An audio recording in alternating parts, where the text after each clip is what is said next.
Lesson number 25 exercise 7.5 question number 4 को solve करेंगे। ये देखें, find the constant alpha such that the vectors are coplanar.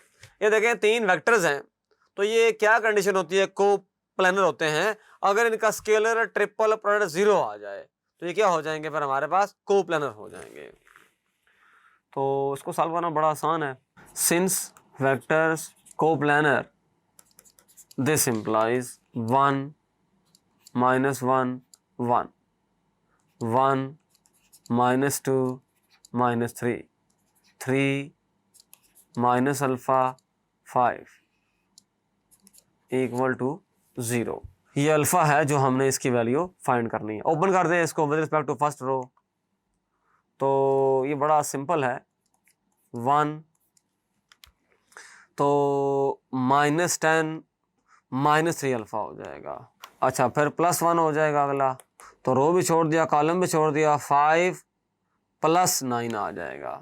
+1 करेंगे तो रो भी छोड़ दें, कॉलम भी छोड़ देंगे, -अल्फा +6 हो जाएगा। देखिए, इसको हमारे पास एरर नहीं होना चाहिए। पहला वेक्टर था i - j + k, कंपोनेंट्स आ गए 1 - 1 1, तो था i - 2j - 3k 1 - 2 - 3, तो 3i - alpha j + 5k 3 - alpha +5 हो गया। अच्छा, 1 के साथ क्या आना चाहिए उधर, जब ओपन करेंगे तो -10 -3 अल्फा, -10 -3 अल्फा, बिल्कुल ठीक है। ये माइनस था तो माइनस आता फार्मूले में, +1 हो जाएगा। छोड़ दें, कॉलम भी छोड़ दें, रो भी छोड़ दें, तो 5 + 9 होना चाहिए। ठीक हो गया। +1 है तो इधर हो जाएगा -अल्फा +6, ये 0 हो जाएगा।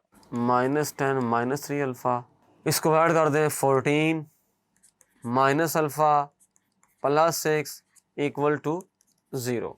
अच्छा, -3 अल्फा है और -अल्फा है, तो ये हो जाएगा -4 अल्फा। अच्छा, 14 + 6 होता है 20, 20 में से 10 निकाल दें तो +10 = 0 आ जाएगा। तो इसका मतलब ये हुआ कि 10 = 4 अल्फा, और यहाँ से 10/4 = अल्फा। तो सिंप्लीफाई कर लें, ये 2 और ये 5, तो अल्फा = 5/2। चूंकि वेक्टर्स को प्लानर थे तो ऑब्वियसली उनका जो स्केलर ट्रिपल प्रोडक्ट है वो 0 होगा। इस कंडीशन को हमने अप्लाई किया, सिंप्लीफाई किया, रिजल्ट आ गया। Thank you.